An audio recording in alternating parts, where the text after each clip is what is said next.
Introduction. I hope voters will conclude that I was motivated by more than a desire for power or fame when I ran for office.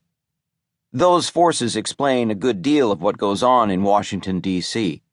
But when I ran for Congress, what excited me were battles much bigger than one election cycle, the political establishment I faced, and maybe even the gigantic federal debt so many of my constituents justifiably worry about.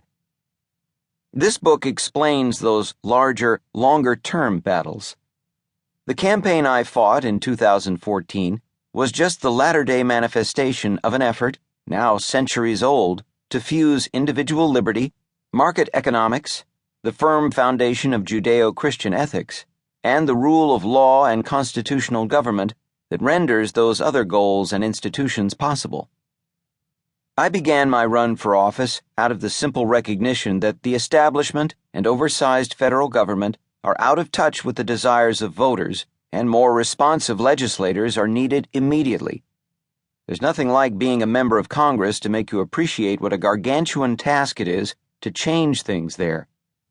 It wasn't supposed to work this way when the United States was founded as a commercial society with oversight by a carefully crafted, limited government with enumerated powers. As I go on to explain, though, this seemingly miraculous formula for a flourishing society didn't arise ex nihilo. Many Americans fail to appreciate it these days, but we are the product of a more than 2,000-year tradition that has gradually figured out how to protect and celebrate the individual and unleash the creative powers of capitalism. That tradition wasn't always perfect. We had to learn some terrible, harsh lessons, including seeing the French Revolution turn into butchery and tyranny in the late 18th century at almost the same time that ours was ushering in liberty and wealth creation, the likes of which the common citizen had never before known. To understand the roots of the Western tradition, we need to look back at its very start to the philosophy of ancient Athens and the morals of Jerusalem. We will find that both shaped the Roman and post-Roman world, and without Christianity, Rome might well have remained a coldly authoritarian empire. Rome had law, but lacked, in a word, love. The value placed upon every individual soul in Christianity is an ethos that can hold together a far-flung commercial society, not a formula for self-absorption. There are times when collective defense is necessary against external foes or unregulated immigration, but the belief that each person matters is the best, simplest justification for letting everyone live freely. That's not just moral relativism talking either.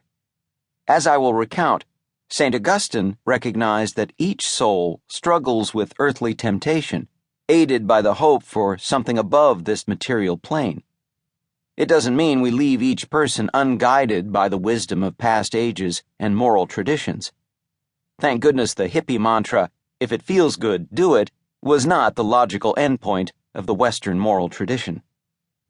However, there was a crude approximation of our real moral arc even in the relativism of the 1960s and the postmodernism of the present-day college campus. Individualism guided by moral traditions, property rights, and the rule of law can bring a more lasting, sustainable happiness than the chaos of relativism ever could. I'll also show how the Western tradition in recent centuries led to both the triumph of free markets and the terrible intellectual error of socialism.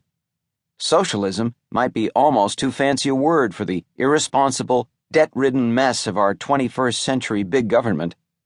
I will conclude with a sketch of the ethics of liberty that can still save us from fiscal ruin and show how I apply those ethics to legislative battles I fight every day that the voters see fit to let me serve them in Congress. The goal of this book is to keep the big picture conversation going, not solve every complex issue under the sun. The beauty of the truth in its full complexity may be beyond our perception, but we all sense it calling to us. It is certainly good to put on paper what we can, test our claims in the public arena, and try to deduce which truths work best for real people within history. You will see that I just barely wade into some of the deep philosophical questions in the Western tradition.